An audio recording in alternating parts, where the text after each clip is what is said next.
कार्तिक महात्म्य 9वां अध्याय। राजा पृथु ने कहा, हे नारद जी, आपने कार्तिक मास के व्रत में तुलसी की जड़ में भगवान विष्णु का निवास बताकर उस स्थान की मिट्टी का पूजन बतलाया है। अब मैं भी श्री तुलसी जी के महात्म्य को सुनना चाहती हूँ। तुलसी कहाँ और कैसे उत्पन्न हुई, ये बताने की कृपा करें। नारद जी ने कहा, हे राजन, एक समय जब देवगुरु बृहस्पति और देवराज इंद्र कैलाश पर्वत पर शंकर जी का दर्शन करने के लिए गए थे, तो शंकर जी ने उनकी परीक्षा ली। उन जटाधारी दिगंबर ने उनका मार्ग में ही अनुरोध कर डाला। यद्यपि वे तेजस्वी, शांत, लंबी भुजा और चौड़ी छाती वाले गौर वर्णन, अपने विशाल नेत्रों युक्त तथा सिर पर जटाधारे वैसे ही बैठे थे, तथापि इंद्र ने शंकर जी को न पहचान उनका नाम, धाम आदि परिचय पूछा और कहा, शंकर जी अपने स्थान पर हैं या कहीं गए हैं। इस पर उस तपस्वी ने कुछ नहीं कहा, परंतु त्रिलोकीनाथ के ऐश्वर्य से वर्तभ होकर इंद्र कब चुप रहते, उन्होंने क्रोध से घुड़क कर कहा, अरे मैं पूछता हूँ, तू उत्तर क्यों नहीं देते।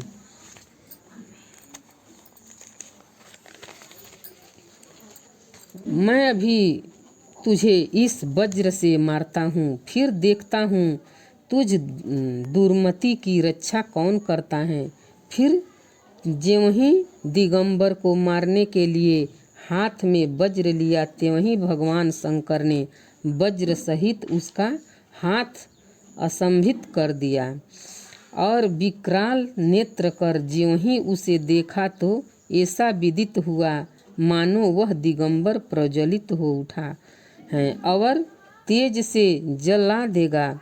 भुजाएं स्तंभित होने से इंद्र के क्रोध और दुख का अंत न रहा, परंतु ज्यों ही बृहस्पति जी ने उसको प्रज्वलित देखा, त्यों ही अपनी बुद्धि से उनका भगवान शंकर जानकर प्रणाम किया और इंद्र को भी उनके चरणों में गिराया।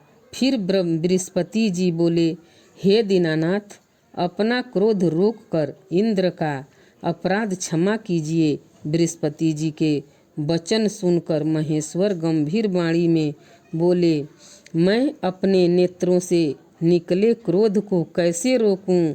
तब बृहस्पति जी बोले, हे भगवान, भक्तों पर तो दया करनी ही चाहिए, अतः अपना भक्त वत्सल नाम सार्थक कीजिए और इस तेज को शांत कर इंद्र का उद्धार कीजिए। तब भगवान शंकर ने कहा, मैं तुम्हारी स्तुति से प्रसन्न हूँ, जो तुमने इंद्र को जीवन दान दिलाया। अब मैं तुम्हें अपने वरदान द्वारा जीवन नाम से विख्याता करता हूँ। मेरे नेत्रों की अग्नि अब इंद्र को पीड़ित नहीं करेगी। ऐसा कह शंकर जी ने अपने माथे से निकले हुए तेज को लेकर क्षीर सागर में डाल दिया। फिर लीलाधारी भगवान अंतर्ध्यान हो गए। इंद्र और बृहस्पति दोनों भय से मुक्त होकर परम सुखी हुए। इस प्रकार जिनको जानने की इच्छा थी, उन्हें जानकर इंद्र और बृहस्पति अपने स्थान को चले गए।